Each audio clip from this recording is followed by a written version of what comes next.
I had just finished my farmer book, and I read about a surgeon who was doing amazing work in Haiti. I heard about how many lives he had saved and the incredible sacrifices that he made. I wanted to photograph him,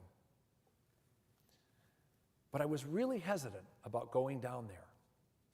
I had heard all the stories, the violence, the conditions. Did I really want to do that? Did I really want to do that?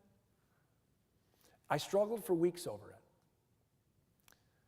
I finally sat down with my publisher and I asked her opinion. And she said to me, Paul, if you look back in a couple of years, are you going to regret not going?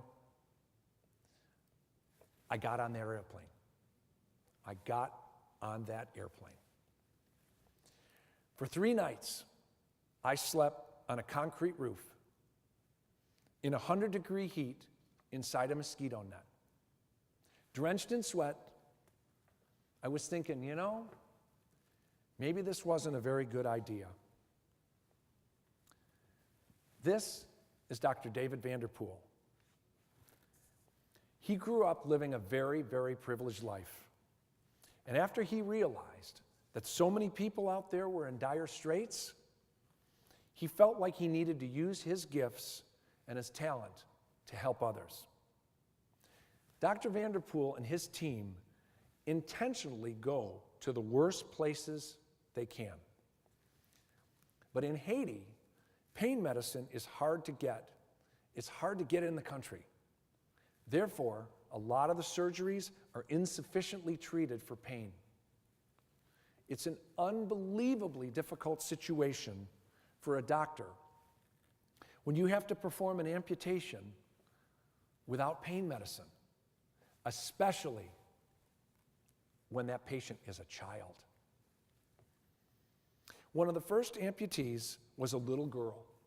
Her leg was pulverized. She was dying. Both her parents were there. They didn't want her to lose her leg, but there was no choice. There was no choice. And most importantly, there was no pain medicine. So they went ahead, and fortunately she did fine. They fitted her with a prosthetic limb, and after that, Dr. Vanderpool lost track of her over the ensuing months. A year later, Dr. Vanderpool and his family were in Haiti attending church. On the front steps was the little girl and her father waiting for him. They had traveled for hours to be there because they knew he was going to be at church, and they wanted to thank him. It's quite extraordinary, isn't it? I remember saying to Dr. Vanderpool when I was there, why do you choose to do this work? It's just so hopeless there. And he said, Paul, it's only hopeless if you don't go. Our motto is very simple. We are not responsible for saving the world.